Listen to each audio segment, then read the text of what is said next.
In a Brussels archive, there's a leather-bound ledger from 1886 that lists rubber quotas by village name. The final columns show collections received and punishments administered.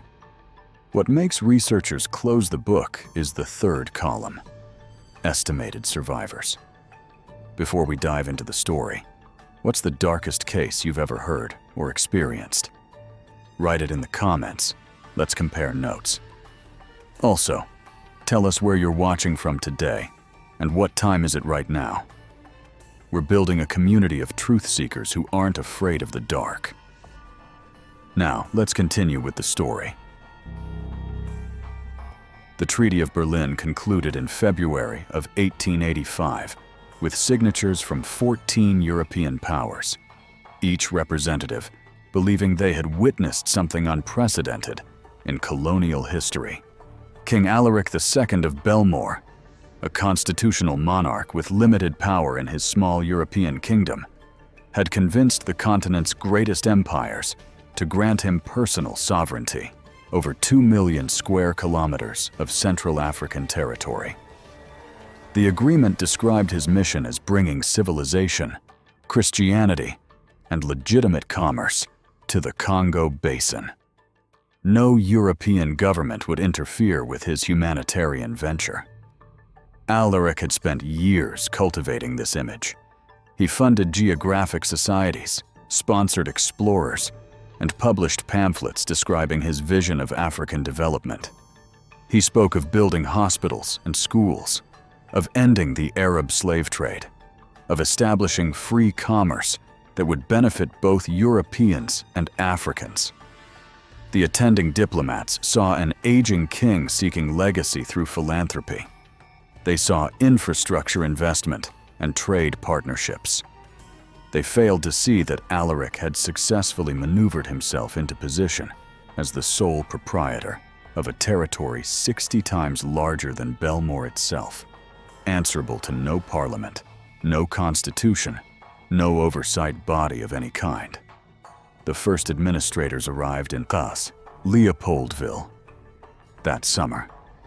They carried maps marked with concession zones, contracts written in languages the local population could not read, and instructions emphasizing production above all other considerations. The Congo possessed two resources that European industry desperately needed: ivory from the elephant herds that moved through the interior forests, and rubber from the vines that grew wild throughout the basin. Global demand for both commodities had been rising steadily for a decade. Alaric intended to capture that market entirely. The initial approach resembled traditional trade relationships. Company agents established posts along the major rivers, offering cloth, metal tools, and other manufactured goods in exchange for gathered rubber and ivory. Village representatives negotiated prices. Transactions occurred voluntarily. The early reports sent back to Brussels described cooperative locals, abundant resources, and promising profit margins. What those reports omitted was already visible in the administrative correspondence flowing between regional posts. The trade prices offered to Congolese gatherers were deliberately set below subsistence value, and company officials had already begun discussing quota systems that would transform commerce into compulsion. By December of 1885, the Force Publique was being organized. Officially described as a defensive militia to protect trading posts from bandits, it was in reality a private army, recruited from various African ethnic groups and commanded by European officers. These men answered directly to company administrators, not to any colonial governor or metropolitan authority. Their purpose was not defense, but enforcement. The ledgers were already being prepared, the village names already being recorded, the quota columns already being drawn. The machinery of extraction was being assembled piece by piece, and the Congolese population had no framework for understanding what was coming. The rubber terror had begun. The transformation happened gradually, then suddenly. By 1891, the voluntary trade system had collapsed entirely, replaced by something far more systematic. District commissioners received monthly production targets from Brussels, calculated not on rubber availability, but on Alaric's revenue projections. These officials divided their territories into zones, zones into villages, villages into collection units. The mathematics were simple and brutal. Deliver the quota or face consequences. Village chiefs found themselves trapped between impossible demands. Their people expected protection and fair treatment. Colonial authorities expected rubber, measured in kilograms, delivered on schedule, regardless of season or circumstance. A chief who sided with his village risked imprisonment. A chief who enforced quotas watched his community suffer and blame him. Most tried navigating between extremes, pleading with administrators for reduced targets while pushing their people to gather more. The rubber vines grew deep in the forests, sometimes requiring days of travel from settlements. Men would leave for weeks, abandoning their fields during crucial planting or harvest periods. The vines could only produce latex periodically. Overharvesting killed them, forcing gatherers ever deeper into unfamiliar territory. The work was exhausting, dangerous, barely sustainable under ideal conditions. The quotas made no allowance for any of this. Force publique sentries were stationed in villages to ensure compliance. These soldiers, many recruited from distant regions to prevent local sympathies, had direct authority to enforce collections. They carried rifles and kept records. When a village fell short of its monthly quota, the sentry reported it. When a village repeatedly failed, armed units arrived. The exact enforcement varied by region and commander, but the underlying message was universal. The quota was not negotiable. What made the system particularly devastating was its disregard for reality. Rubber production fluctuated with natural cycles. Villages experienced crop failures, disease outbreaks, seasonal flooding. People died, moved, became too galvaudé to work. None of this mattered. A village assigned 40 kilograms in January was expected to deliver 40 kilograms in July, regardless of whether half the gatherers had died of fever in the intervening months. The administrative posts filled with correspondence about villages unable to meet obligations. Commissioners requested guidance. Brussels responded with instructions to maintain production levels at all costs. Some officials protested, noting the targets were literally impossible for certain communities. These protests were filed and ignored. Rubber prices in European markets were climbing. Alaric's personal fortune was growing at an extraordinary rate. The system was working exactly as designed. By 1893, missionaries traveling through the interior reported abandoned villages, families fleeing into deeper forests, communities fracturing under strain. The quota system had become the dominant fact of Congolese existence, reshaping every aspect of daily life around a single imperative: deliver rubber or suffer the consequences. The accounting problem emerged in 1894. Force publique soldiers were issued ammunition with strict requirements. Every bullet had to be accounted for. The regulation existed to prevent soldiers from hunting game or trading cartridges, but it created an unexpected burden of proof. When soldiers fired their weapons during enforcement actions, they needed evidence that each round had been used for its intended purpose. The solution that developed was administrative in origin, brutal in practice. Soldiers began presenting severed hands as proof of bullet expenditure. The logic was simple from a bookkeeping perspective. One hand equaled one death. One death justified one bullet. District officers accepted this accounting method because it solved their ammunition tracking problem. No one in the administrative chain questioned whether the system itself might create perverse incentives. By 1895, the practice had spread across the territory. Missionary correspondence from that year contains the first detailed descriptions of what was happening. A Swedish missionary named Torbjörn Lindquist wrote to his church's headquarters describing baskets arriving at administrative posts containing preserved hands that had been smoked to prevent decomposition during transport. His letter was filed away, considered too disturbing to circulate publicly. The system evolved in ways that made the horror worse. Soldiers realized they could obtain hands without expending bullets at all. Punitive raids on villages that failed to meet quotas now served dual purposes: enforcing compliance and generating proof of enforcement. The hands could come from those who resisted, those who fled, or those who simply happened to be present when soldiers needed to justify their ammunition usage. Living victims could provide hands just as easily as deceased ones. Village populations began showing increasing numbers of people with amputated limbs. Some had been targeted specifically for failing to meet individual collection requirements. Others had been randomly selected when their village fell short collectively. The mutilation served multiple functions: punishment for past failures, warning against future resistance, and bureaucratic evidence for colonial accounting systems. Terror had become systematized, reduced to entries in ledgers and reports filed with district commissioners. What made the practice particularly devastating was its unpredictability. A village that met its quota might still face mutilations if soldiers needed to account for ammunition used elsewhere.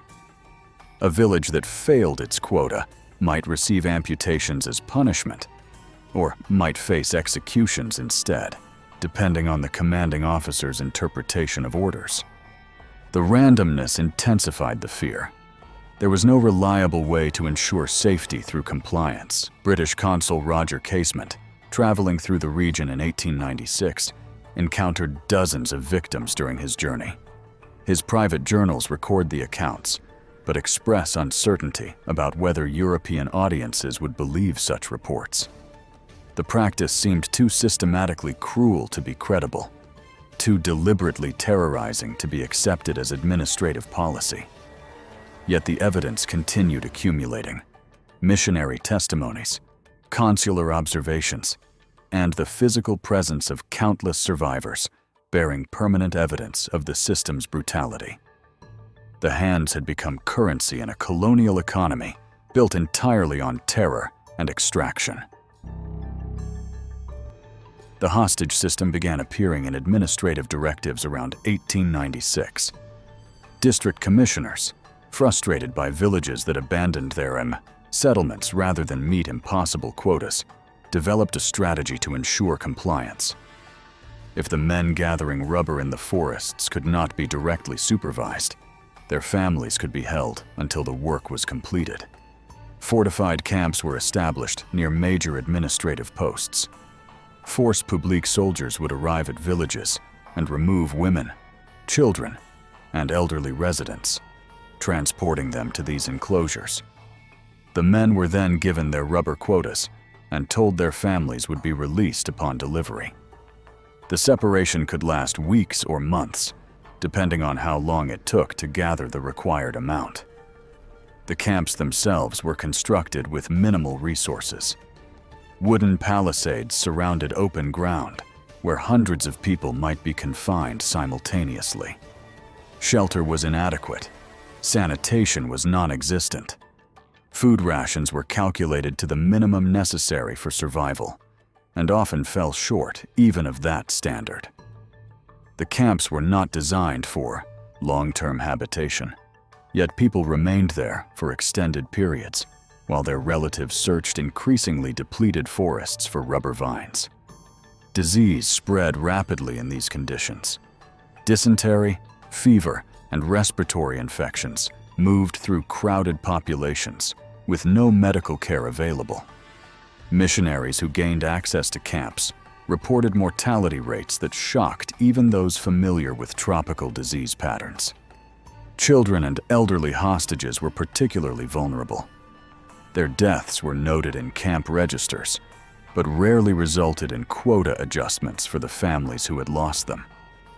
The psychological impact was as devastating as the physical conditions. Families were torn apart with no certainty of reunion. Men searching for rubber had no way of knowing if their relatives remained alive. Women held in camps had no information about whether their husbands had survived the forest. The uncertainty itself became a form of torture, amplifying the coercive power of the system. Some men, faced with impossible quotas and desperate to free their families, attempted to purchase rubber from other villages or regions. This created a secondary trade economy, where rubber carried premium value far beyond its market price. Men bankrupted themselves buying rubber at inflated rates, selling everything they possessed to acquire enough to meet quotas and secure their families' release. The system drained villages not just of labor, but of accumulated wealth and resources.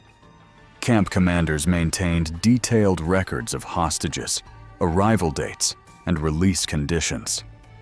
These ledgers reveal the bureaucratic nature of the operation. Families categorized by village origin, quotas listed alongside names, release dates recorded when rubber was delivered. The documentation treated human beings as collateral in a business transaction, their suffering reduced to administrative notation. Swedish Baptist missionary Reverend Erik Sjöblom managed to photograph one of these camps in 1899. His images showed crowded conditions and malnourished occupants, though he had to conceal his camera during the visit. The photographs would eventually reach Europe, but not for several more years. In the meantime, the hostage system expanded, becoming standard practice across the territory. The separation of families had become official policy, refined and systematized as just another tool of extraction. The pattern of reprisal expeditions became formalized in 1898. What had been sporadic violent responses to quota failures evolved into systematic operations, planned and executed with military precision. District commissioners maintained lists of non-compliant villages, and force publique units received orders to conduct what the administrative correspondents euphemistically termed corrective actions. The expeditions followed predictable sequences. A village that repeatedly failed to meet its quota would receive warning visits from youth, sentries, then threats from local commanders, and finally, a scheduled date for armed intervention. The advance notice served a strategic purpose. It allowed some villagers to flee, reducing the population that would need to be controlled during the operation, while still leaving enough people present to receive the intended message. Lieutenant Leon Fieves, commanding forces in the Equateur district, became notorious for the scale and thoroughness of his reprisal campaigns. His correspondence with superiors reveals a man who viewed violence as an administrative tool, applying force the way other officials applied taxation or regulation. In one letter from 1899, he described an expedition against 6 villages that had collectively failed to deliver their monthly rubber quotas for 3 consecutive months. His report listed structures burned, crops destroyed, and populations dispersed, all documented with the same bureaucratic precision used for rubber collection: statistics. The expeditions targeted not just people, but the infrastructure of village life. Food stores were burned or confiscated. Agricultural fields were destroyed during crucial growing seasons. Livestock was killed or taken. The goal was not merely punishment for past failures, but prevention of future resistance by eliminating the resources that allowed communities to survive independently. A village stripped of food stores and seed crops had no choice but to prioritize rubber gathering above all other activities, including their own subsistence farming. Missionary accounts from this period describe encountering refugees in the forests, people who had fled their villages and were attempting to survive in the bush. These displaced populations faced starvation, disease, and constant fear of discovery by force publique patrols. Some refugees attempted to reach territories controlled by other colonial powers, though crossing regional boundaries often proved impossible given the distances involved and the surveillance networks the colonial administration had established. The death tolls from individual expeditions were rarely recorded with precision. Official reports might note casualties in vague terms or omit them entirely, focusing instead on quantities of rubber subsequently collected or numbers of villages brought into compliance. Missionary observers attempted to document what they witnessed, but their access to affected areas was often deliberately restricted, immediately following military operations. By the time religious workers could reach villages, survivors had typically buried their dead and resumed whatever subsistence activities remained possible. Captain Leon Rom, stationed at Stanley Falls, kept a private journal that provides unusual insight into the expeditions from a participant's perspective.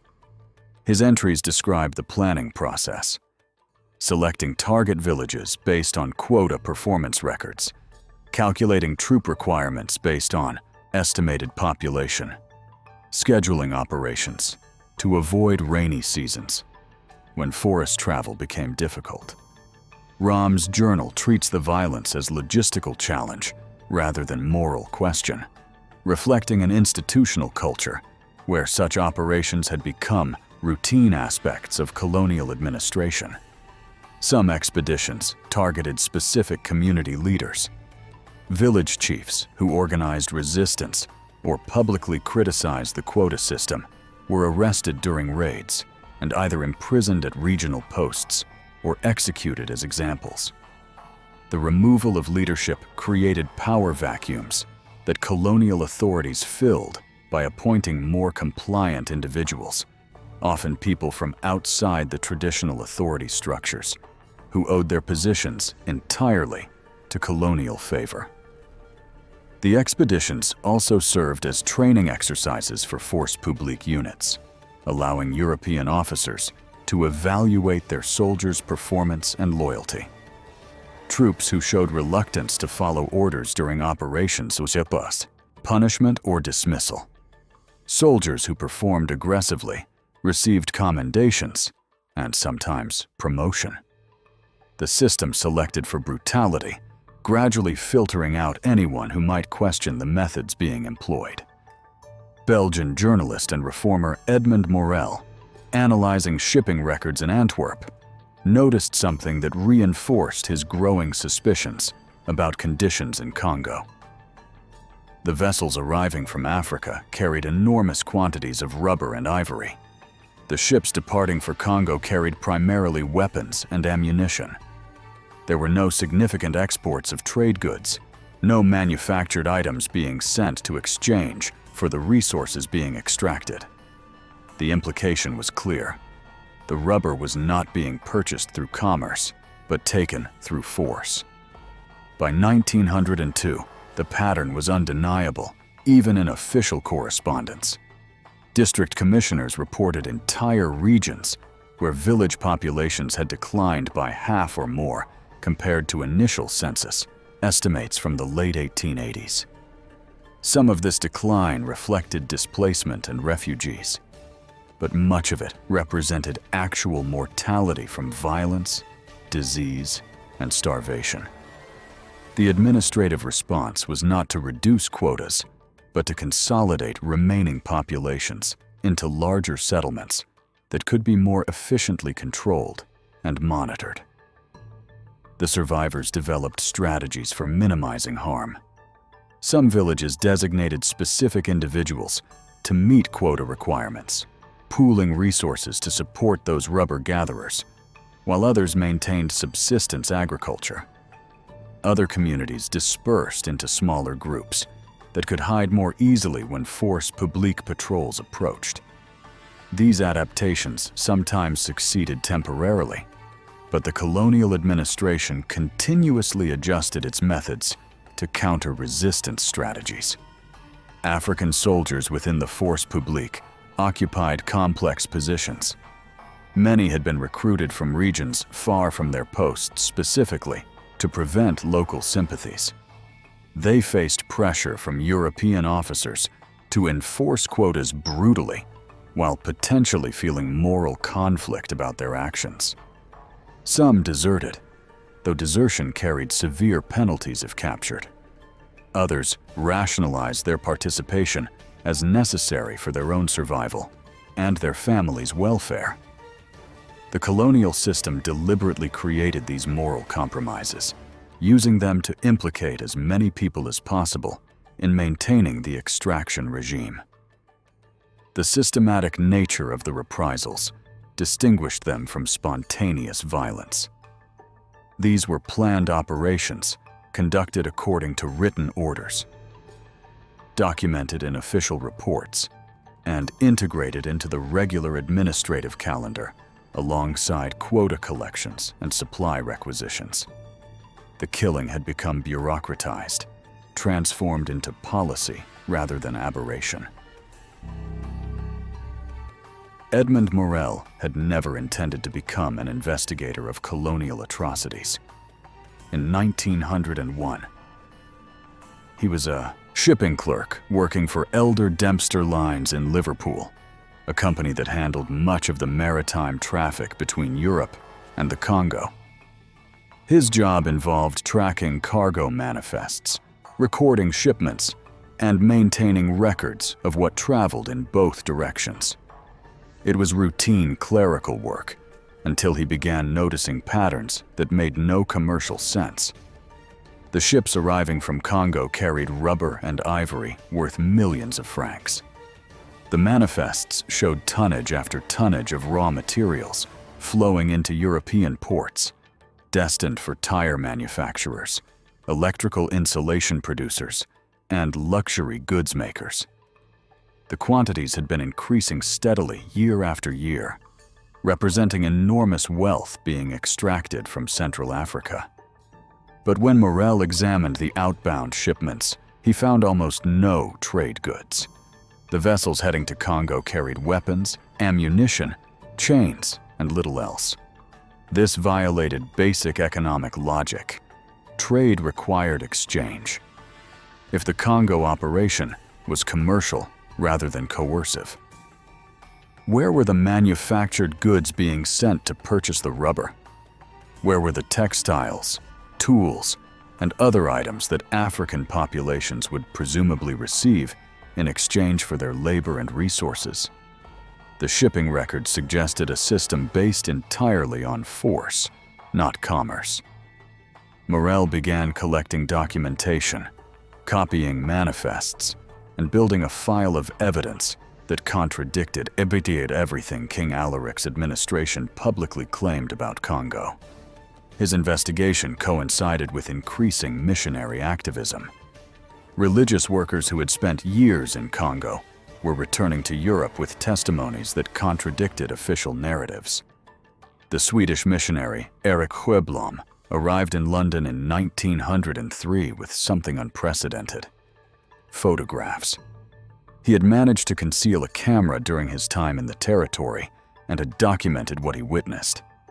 The images showed survivors with missing limbs, emaciated populations, in hostage camps, and destroyed villages. Photography was still relatively new technology, and its evidentiary power was just beginning to be understood. Written testimonies could be dismissed as exaggeration or bias. Personal accounts could be questioned, but photographs provided visual proof that was harder to deny. Hueblom's images began circulating among reform groups, missionary societies, and eventually newspapers. Each photograph told a story that required no interpretation. These were documentary evidence of systematic brutality. Another missionary, an Englishman named John Weeks, had been keeping detailed journals of what he observed during his 6 years stationed near Bolenge. His notebooks contained names, dates, specific incidents, and demographic information about villages in his region. Weeks had watched populations decline, documented quota demands that exceeded possible production, and punishments he witnessed. When he returned to Britain in 1902, he brought these journals to the attention of humanitarian organizations. The British government, pressured by growing public concern, dispatched Consul Roger Casement to conduct an official investigation. Casement had traveled through Congo before, but this time he went with explicit instructions to document conditions and interview witnesses. His journey through the interior in 1903 produced a report that would eventually shake diplomatic relations across Europe. Casement traveled thousands of kilometers, visiting dozens of villages and speaking with hundreds of witnesses. He photographed survivors, recorded testimonies, and collected physical evidence. His methodology was meticulous. He corroborated accounts by interviewing multiple witnesses separately, verified dates through reference to seasonal events or religious holidays, and documented specific incidents rather than relying on generalized claims. The resulting report filled over 40 pages with detailed accounts of systematic forced labor, routine mutilations, hostage-taking, and mass deaths. What made Casement's report particularly powerful was his conservative approach to estimates. He deliberately chose the lowest credible numbers when population declines were disputed. He excluded accounts he could not verify through multiple sources. He acknowledged limitations in his investigation and areas where evidence was incomplete. This restraint made his conclusions more credible, even using the most conservative possible interpretation. The situation in Congo represented a humanitarian catastrophe unprecedented in modern colonial history. The British Foreign Office received Casement's report in December of 1903. The document was politically explosive. Britain had recognized Alaric's sovereignty over Congo at the Berlin Conference.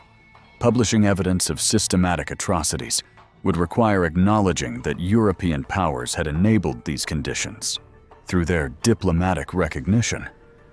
The Foreign Office initially tried to suppress the report, but copies had already circulated to members of Parliament and reform organizations.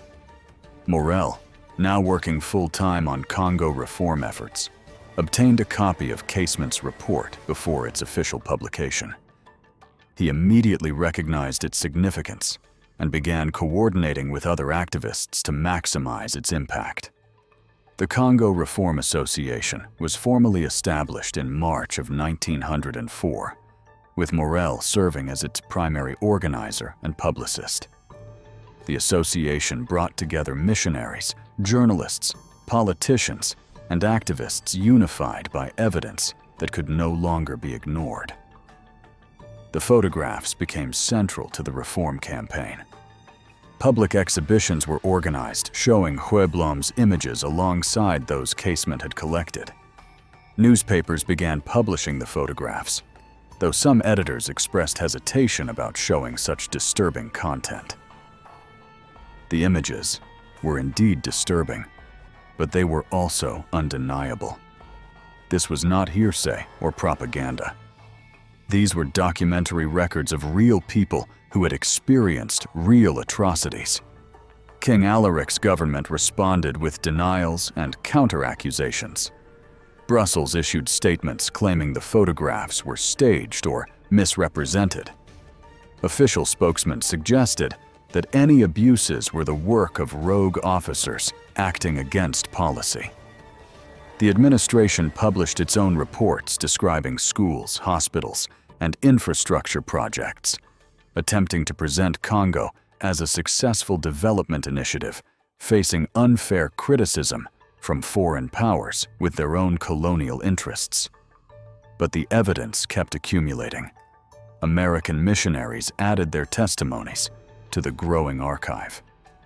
Portuguese officials in adjacent territories reported refugees fleeing from Congo, with accounts matching what British investigators had documented. Even some Belgian officials, troubled by what they had witnessed, began providing information to reform organizations. The volume and consistency of evidence from independent sources made denial increasingly untenable. The international press began covering the story extensively. The Times of London published excerpts from Casement's report. American newspapers ran stories about missionary testimonies. French publications, despite diplomatic complications, covered the emerging scandal. The story had all the elements that captured public attention: a monarch enriching himself through brutality, helpless victims, heroic missionaries, and investigators exposing wrongdoing, and most importantly, visual proof that made the horror undeniable. By 1905, the Congo question had become a major international issue. Public pressure was building for intervention, though the legal mechanisms for such action remained unclear. Alaric retained sovereignty over the territory under international law. No precedent existed for removing a Diasamemian, recognized ruler based on humanitarian concerns. The reform movement faced the challenge of translating moral outrage and documentary evidence into concrete political action. The Congo Reform Association transformed public outrage into organized political pressure. Morel proved remarkably skilled at coordinating disparate groups: religious organizations concerned with missionary safety, humanitarian activists focused on human rights, business interests worried about unfair trade practices, and politicians seeking causes that resonated with voters. Each group had different motivations, but the association channeled them toward a unified demand: end Alaric's personal rule over Congo. The campaign employed methods that were innovative for their time. Public lectures featured missionary speakers who had witnessed conditions firsthand. Photographic exhibitions toured major cities across Britain, Europe, and the United States, displaying Schweblom's and Casement's documentary evidence. Pamphlets were mass-produced and distributed, translating complex diplomatic issues into accessible narratives about human suffering and corporate greed. The association understood that changing policy required first changing public opinion. Mark Twain, the American author, became an unexpected but powerful voice for reform. In 1905, he published King Leopold's Soliloquy, a satirical pamphlet that imagined Alaric defending his Congo policies. Twain's savage wit exposed the contradictions between official justifications and documented reality. The pamphlet sold widely and brought American attention to an issue that had primarily been European until that point. Twain donated his royalties to the Reform Association, lending both his celebrity and his resources to the cause. Religious denominations began passing formal resolutions condemning the Congo system. The Baptist Missionary Society, which had extensive operations in Central Africa, published detailed accounts from their workers. The Quakers, with their long history of humanitarian activism, organized petition campaigns. Catholic organizations, initially hesitant to criticize a Catholic monarch, eventually added their voices as evidence became overwhelming. The religious coalition represented millions of congregants across multiple countries, creating sustained pressure that politicians could not ignore. The British Parliament debated the Congo question repeatedly during 1906. Members raised questions about Britain's moral responsibility, having recognized Alaric's sovereignty at Berlin. Some MPs argued for direct intervention, though the legal basis for such action remained unclear. Others pushed for economic sanctions or diplomatic isolation. The debates were contentious, divided along both party lines and personal convictions about the limits of international responsibility. The United States government, traditionally reluctant to involve itself in European colonial affairs, began expressing concern. American missionaries provided testimonies to congressional committees. President Theodore Roosevelt, responding to public pressure, authorized the State Department to make formal inquiries about conditions in Congo. While stopping short of calling for intervention, American diplomatic communications made clear that the current situation was damaging transatlantic relations and undermining respect for European colonial governance generally. Alaric's government attempted various strategies to deflect criticism. A commission of inquiry was announced, though skeptics noted it would be staffed entirely by officials loyal to the Congo administration. Public relations campaigns emphasized development projects and portrayed critics as motivated by commercial rivalry rather than humanitarian concern. Some Belgian politicians genuinely believed the accusations were exaggerated, that the territory was no worse than other colonial possessions, that reformers were applying unrealistic standards to African governance. But the reform movement had learned to counter these defenses. When Brussels announced its commission of inquiries, Morel immediately published a detailed analysis of its composition, showing that every appointed member had financial interests in Congo's rubber trade.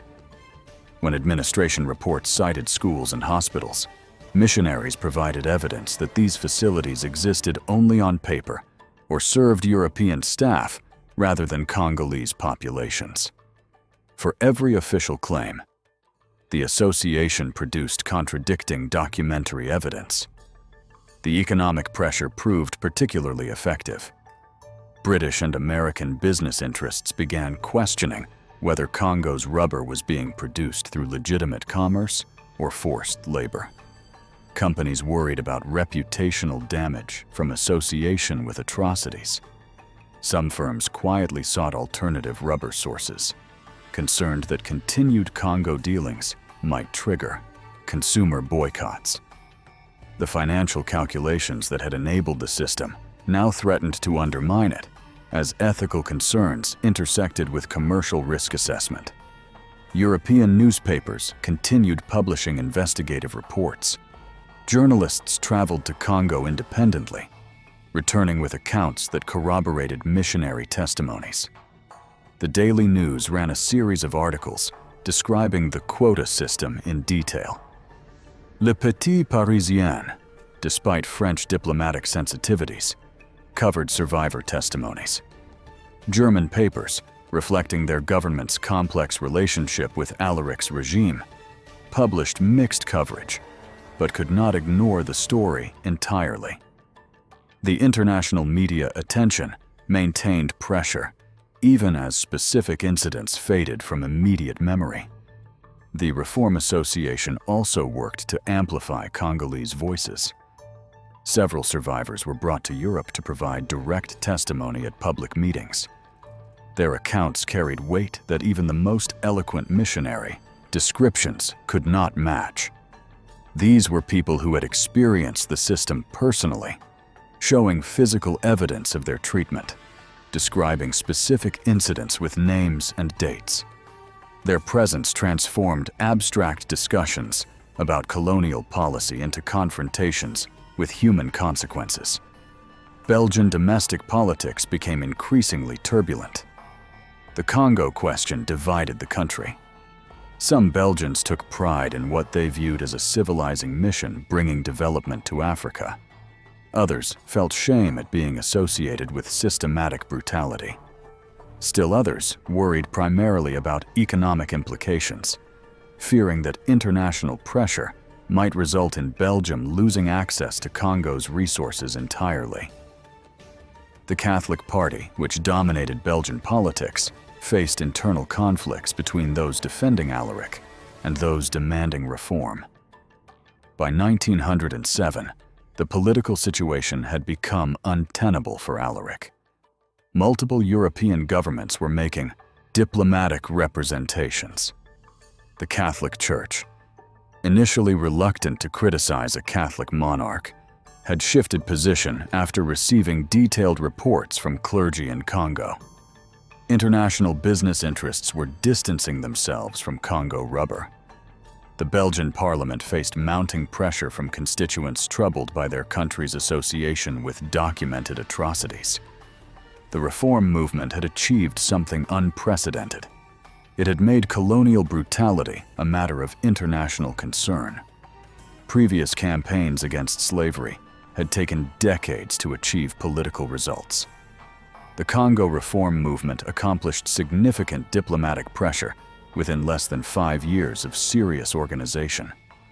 This acceleration reflected several factors: the power of photographic evidence, the effectiveness of coordinated international organizing, the presence of articulate witnesses, and perhaps most importantly, the sheer scale of the documented atrocities that made denial increasingly impossible.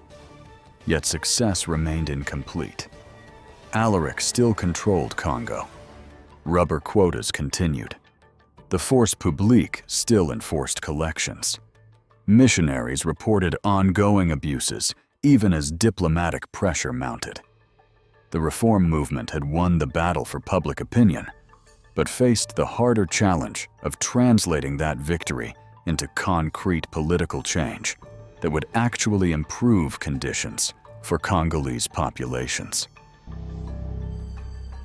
The demographic evidence emerged gradually from multiple independent sources, each piece adding to a picture of catastrophic population decline. Belgian government officials conducting administrative surveys noticed discrepancies between early census estimates and current population counts. Missionaries compared village sizes from their initial arrival to present conditions. Medical officers reviewing health records observed mortality patterns that suggested something far beyond normal disease prevalence. The data came from different methodologies and different observers, but all pointed toward the same devastating conclusion. Dr. Henrik Schwerberg, a Swedish physician working at a missionary hospital near Coquilhatville, began systematically documenting demographics in 1904. He had access to baptismal records going back to the early 1890s, giving him baseline population data for dozens of villages in his region. When he compared these records to current populations, the results were shocking. Villages that had recorded 200 baptisms over a 5-year period in the 1890s now had total populations below 100. The decline could not be explained by migration alone. Birth rate collapse proved particularly significant. Schwerberg's medical records showed dramatic decreases in live births compared to the early 1890s.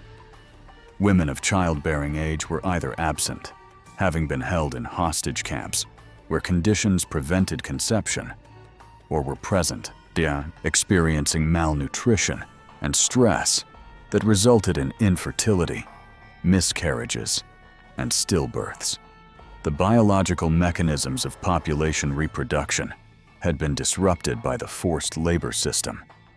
Even if violence stopped immediately, demographic recovery would require decades. Mortality patterns revealed multiple contributing factors. Direct violence accounted for some deaths, though quantifying these precisely proved difficult, given incomplete record keeping. Disease killed far more people, but disease mortality was amplified by malnutrition, displacement, and the breakdown of traditional community structures that normally provided care for the sick. Starvation deaths increased as agricultural cycles were disrupted by forced rubber gathering. The deaths formed interconnected cascades, where each factor amplified the others.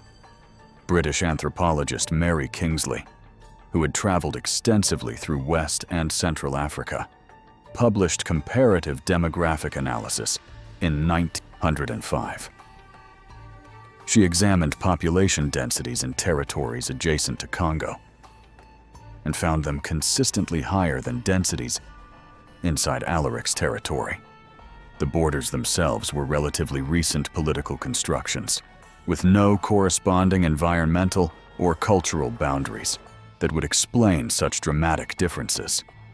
The most plausible explanation was that Congo's population had declined relative to neighboring regions during the rubber extraction period. Belgian government economist Auguste Vermeersch attempted to calculate total population decline using tax records and administrative estimates. His initial analysis, published in 1906, suggested the territory's population had fallen from approximately 20 million at the time of Berlin Conference to perhaps 15 million currently. This represented a 25% decline over 2 decades. Vermeersch's methodology was conservative, using only documented populations and excluding regions where data was incomplete. His estimates would later prove to be significant underestimates. The missionary network provided crucial ground-level data. Protestant and Catholic missions maintained stations throughout the territory, keeping records of congregations, baptisms, deaths, and village populations.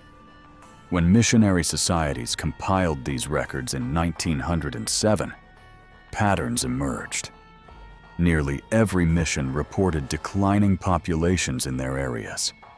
Some regions showed 50% or greater declines. A few areas reported near total depopulation, with villages abandoned and forests reclaiming formerly cultivated land. Village abandonment became increasingly common as populations sought to escape the rubber system. Entire communities would disappear into the interior forests, attempting to survive beyond colonial reach. Some succeeded temporarily, though force publique patrols continuously searched for refugees. Other villages fragmented, with populations dispersing into smaller family units that could hide more easily. This displacement created its own mortality as people left familiar territories with established agricultural systems for unknown regions where survival was precarious. The age structure of surviving populations revealed the system's impact. There were disproportionately few adults between ages 20 and 40, the prime working years that the rubber system targeted most intensively. This cohort had experienced the highest mortality from violence, forced labor, and disease exposure. The demographic pyramid was becoming distorted, with implications for future population recovery. A society lacking adults in prime working and reproductive years faced severe challenges regardless of whether the immediate crisis ended. Infant and child mortality had increased dramatically. Malnutrition weakened immune systems. Maternal stress and poor nutrition affected pregnancy outcomes. Children in hostage camps faced terrible conditions. Those remaining in villages often lacked adequate care as adults were absent gathering rubber. Missionary medical workers reported treating diseases that should have been survivable but proved fatal in weakened patients. The youngest generation was being decimated by conditions that undermined basic health and development. Regional variations in mortality reflected different intensity levels of rubber extraction.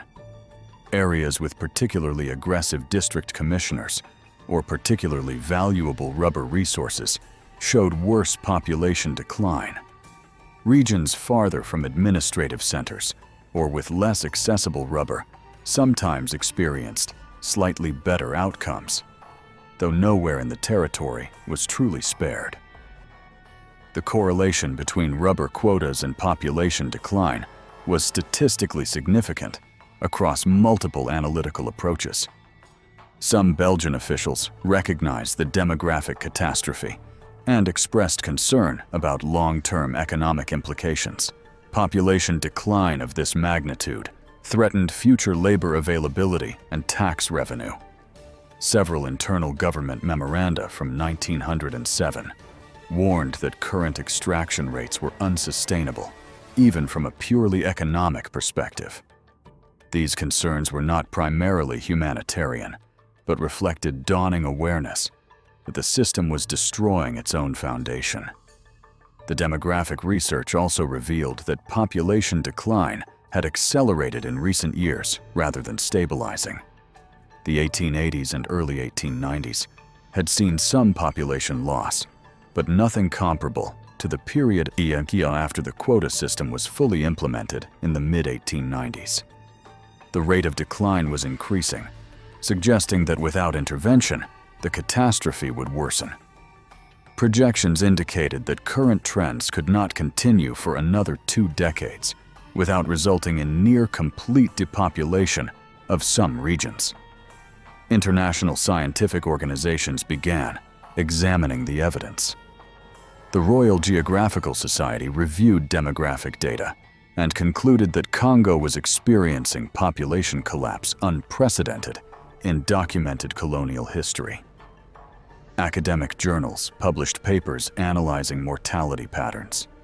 Medical societies expressed concern about disease prevalence and malnutrition. The demographic evidence transformed the Congo question from a matter of individual atrocities to recognition of a systematic humanitarian disaster affecting millions of people. By 1908, demographic consensus was emerging, despite uncertainties about precise numbers. The Congo territory's population had declined by at least several million people since 1885. The decline was accelerating rather than stabilizing. Multiple independent sources using different methodologies reached similar conclusions. The population collapse was not natural, accidental, or unavoidable, but rather the direct result of deliberate policies implemented to maximize rubber extraction at any human cost. The negotiations began quietly in the spring of 1907. Belgian parliament members approached King Alaric with a proposal: transfer Congo to Belgian state control in exchange for financial compensation. The discussions were initially confidential, conducted in private meetings between government officials and palace representatives. Both sides understood that Alaric's personal rule had become politically untenable, but the mechanics of transition raised complex questions about sovereignty, liability, and compensation. Alaric resisted initially. Congo represented his personal achievement, the source of his immense wealth, and perhaps most importantly, his legacy project. He had spent decades building international recognition for his African territory.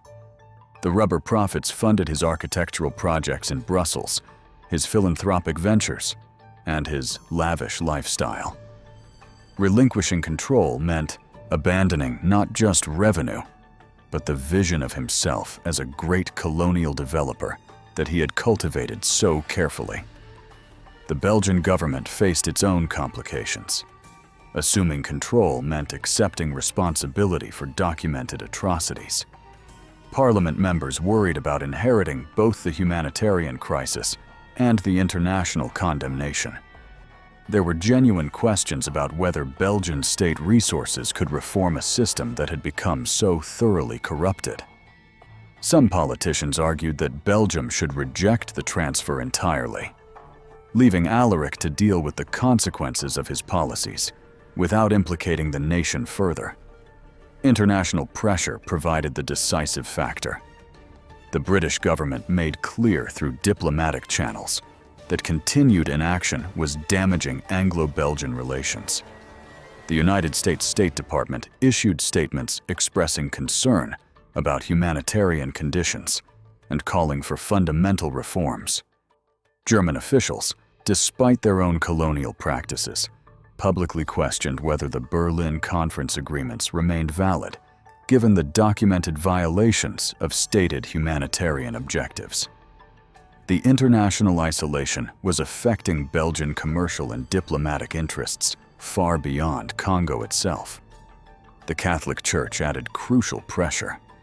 Pope Pius X, responding to detailed reports from missionary clergy, issued statements in late 1907 expressing concern about conditions in Congo. The language was carefully diplomatic, avoiding direct condemnation of Alaric, but the message was unmistakable. For a Catholic monarch whose legitimacy partly rested on religious authority, papal concern carried enormous weight. Belgian Catholics, who formed the political majority, could no longer ignore their own church's position. Financial considerations also influenced the negotiation. Congo's rubber profits were declining as international buyers sought alternative sources and, as the territory's population collapse, reduced available labor. The system that had generated enormous wealth was becoming economically unsustainable, even without considering humanitarian factors. Some Belgian officials recognized that taking control now, before complete collapse, might salvage something from the situation. Delay would only worsen both the humanitarian crisis and the economic decline. The compensation negotiations proved contentious. Alaric demanded payment for transferring what he considered his personal property. He cited investments in infrastructure, administrative costs, and lost future revenue. Belgian negotiators countered that the international condemnation and economic decline made Congo a liability rather than an asset. They argued that the state was essentially rescuing Alaric from an impossible situation and should not have to pay for the privilege. The financial arguments masked deeper questions about moral responsibility and historical accountability. Compromise emerged gradually through 1907 and into early 1908. The Belgian government would assume control of Congo, taking responsibility for administration and reform. Alaric would receive financial compensation, though less than he initially demanded, structured as payments over several years rather than a single transfer. The agreement carefully avoided any admission of wrongdoing by either party, framing the transition as a natural evolution of colonial governance rather than a response to humanitarian catastrophe. The announcement came in March of 1908. The Belgian parliament voted to accept sovereignty over Congo, with the territory becoming the Belgian Congo under state administration. The vote was not unanimous. Some members voted against it, arguing that Belgium should not inherit responsibility for Alaric's crimes.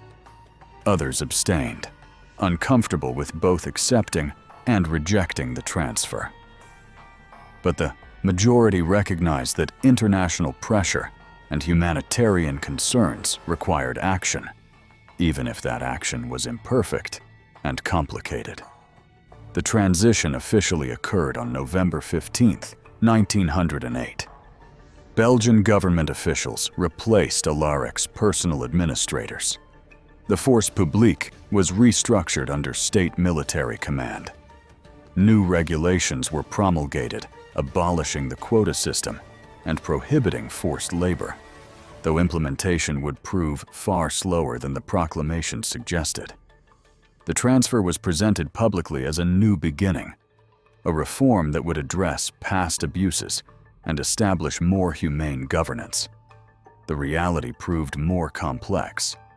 Many of the same administrators remained in their positions, now working for the Belgian state rather than Alaric personally.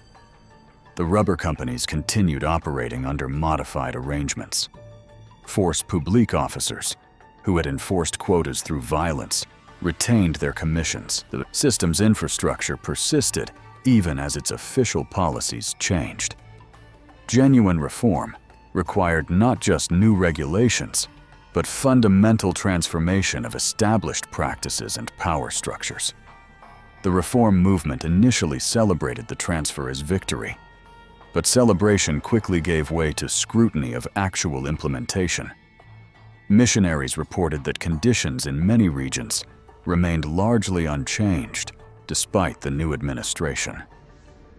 Forced labor continued under different name and justifications. Violence decreased, but did not disappear. The Belgian government proved more responsive to international pressure than Alaric had been, but also more skilled at managing public relations and controlling information flow. Alaric himself faced no legal consequences. He retained his position as King of Belmore, living comfortably on his compensation payments and existing wealth. No international tribunal existed with jurisdiction to prosecute him. Belgian law provided no mechanism for holding a monarch accountable for actions taken as sovereign of a separate territory. The closest he came to accountability was historical judgment and damaged reputation, neither of which significantly affected his daily life. The humanitarian impact of the transfer took years to assess. Population decline continued initially, as the damage was too severe for immediate reversal. Birth rates remained low. Disease prevalence stayed high. Agricultural systems took time to recover. The demographic catastrophe could not be undone simply by changing administrative structures. Recovery required sustained effort over decades, and even then, the losses were permanent. An entire generation had been decimated. Their absence would echo through Congolese society for lifetimes. International attention began shifting away from Congo even before reforms were substantially implemented. The transfer satisfied diplomatic concerns about having addressed the problem, even though the problem itself remained largely unresolved. Newspapers moved on to other stories. Reform organizations redirected efforts toward other causes. The sustained pressure that had forced the transfer dissipated once the transfer occurred, reducing incentives for Belgian officials to pursue difficult and expensive reforms. Some genuine improvements did eventually occur. The most extreme practices like mutilations for quota enforcement largely ceased. The hostage camp system was dismantled. Administrative brutality decreased, though it did not disappear. These changes represented real progress for affected populations. Even if they fell far short of the transformative reform the situation required.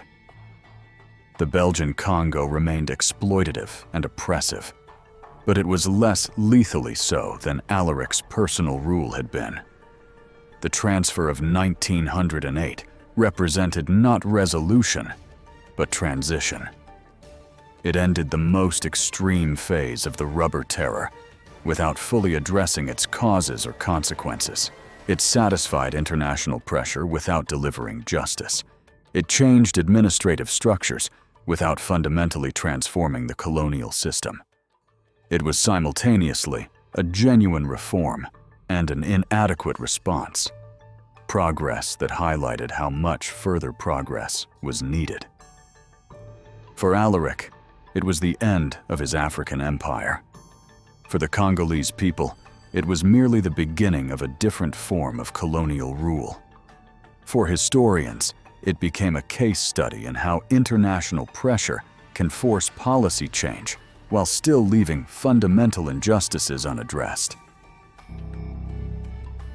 The full scope of the catastrophe only became clear through decades of subsequent research.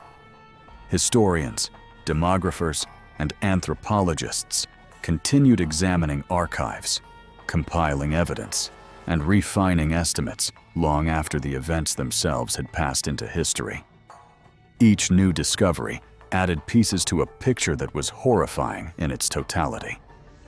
The Congo Free Territory, under Alaric's rule, represented one of the deadliest episodes in modern colonial history, a humanitarian disaster whose scale challenged comprehension. The death toll estimates evolved as research methods improved and more archives became accessible.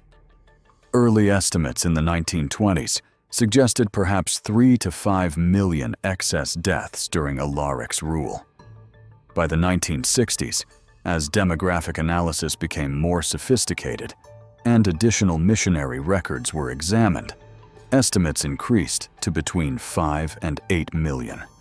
More recent scholarship using computer modeling and comparative population studies places the range between 8 and 10 million deaths attributable to the Rubber Terror period from 1885 to 1908. These numbers represent excess mortality, deaths that would not have occurred under normal demographic conditions. They include direct violence from force publique operations, starvation from disrupted agriculture, disease amplified by malnutrition and displacement, and the demographic collapse resulting from separated families and destroyed communities. The deaths cascaded through interconnected causes, making precise attribution impossible while leaving the overall magnitude undeniable. The Congo archives themselves tell part of the story.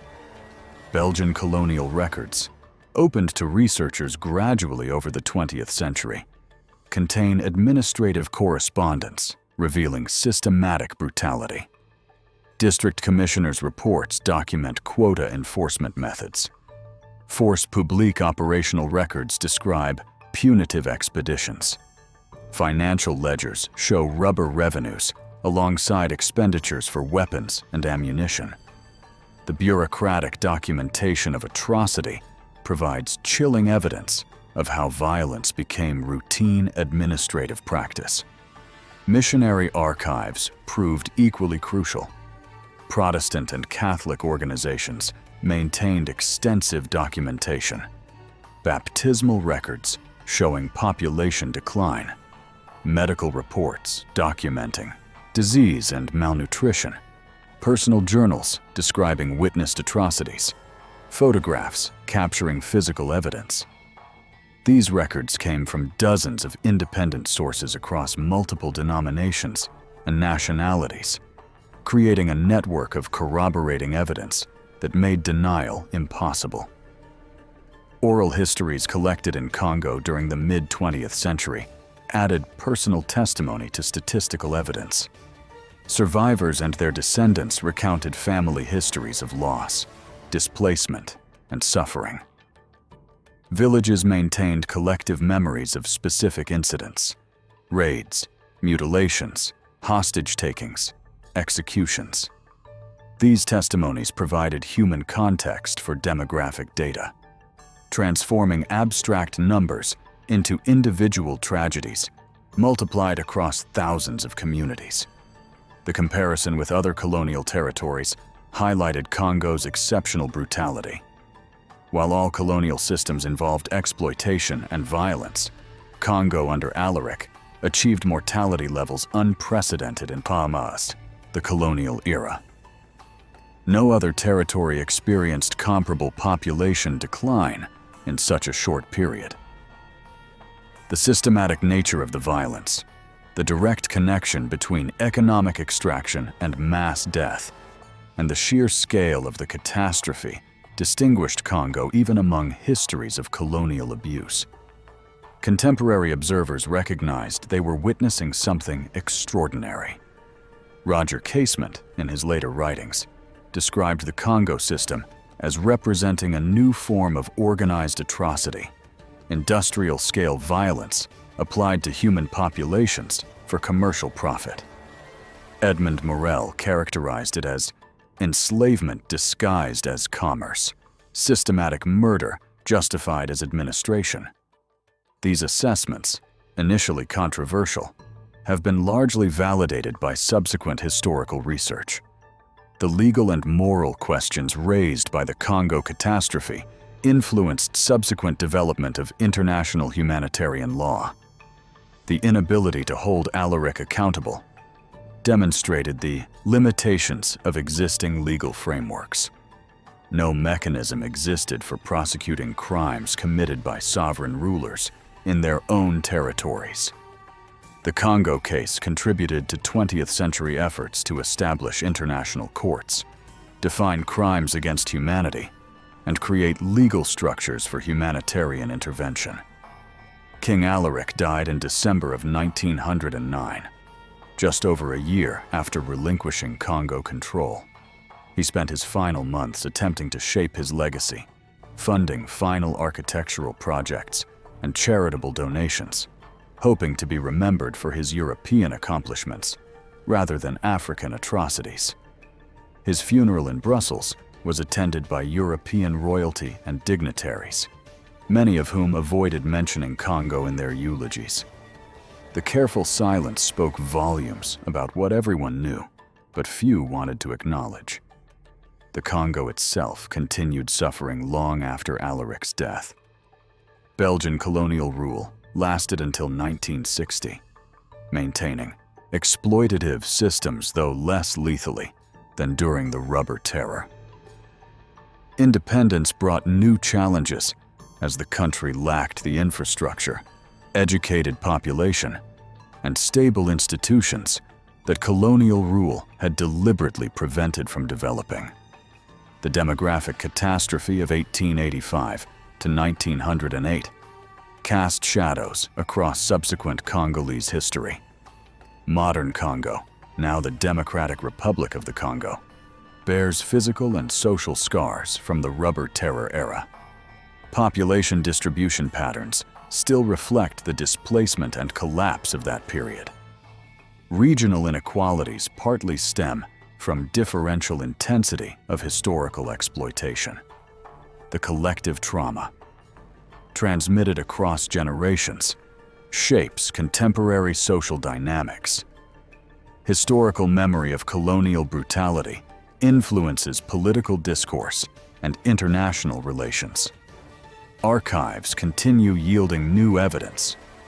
Recent discoveries include previously unknown photograph collections, correspondence between officials that reveals decision-making processes, financial records documenting the profits generated through forced labor, and personal diaries of administrators providing insider perspectives.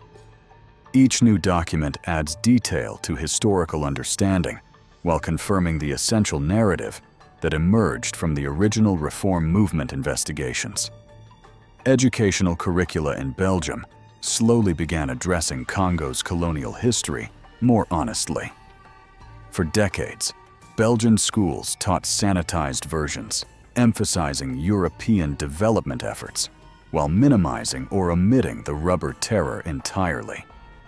Contemporary education increasingly confronts the difficult history, though debates continue about how to teach such traumatic material and what responsibility current generations bear for historical crimes. Memorial efforts in both Congo and Belgium attempt to honor victims and acknowledge historical wrongs. Monuments commemorate those who died during the Rubber Terror. Museums display evidence and tell stories of suffering and resistance. These memorial projects face challenges. How do you adequately memorialize millions of deaths? How do you represent suffering that spanned decades and encompassed entire societies? How do you create understanding without exploiting trauma?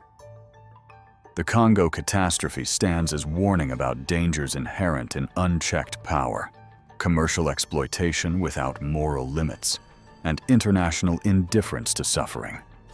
It demonstrates how systems designed purely for extraction inevitably produce brutality, how bureaucratic structures can normalize atrocity, and how profit motives can override humanitarian concerns. These lessons remain relevant as contemporary extractive industries continue operating in regions with weak governance and limited oversight. The historical reckoning continues. Scholars still debate precise death toll numbers, analyze decision-making processes, and explore long-term consequences. Descendants of victims seek recognition and justice. Belgium confronts its colonial past with varying degrees of honesty and accountability. Congo grapples with historical trauma while building its future. The Rubber Terror of 1885 to 1908 ended over a century ago, but its echoes reverberate through time. The numbers tell part of the story.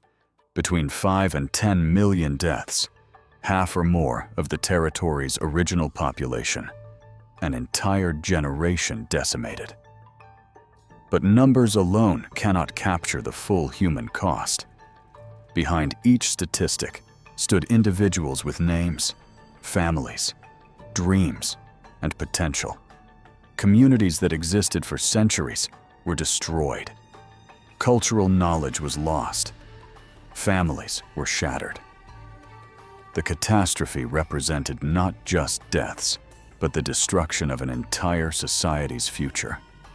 History remembers the Congo Free Territory as perhaps the darkest chapter in the colonial era, a period when commercial greed and unchecked power combined to produce systematic atrocity on an industrial scale.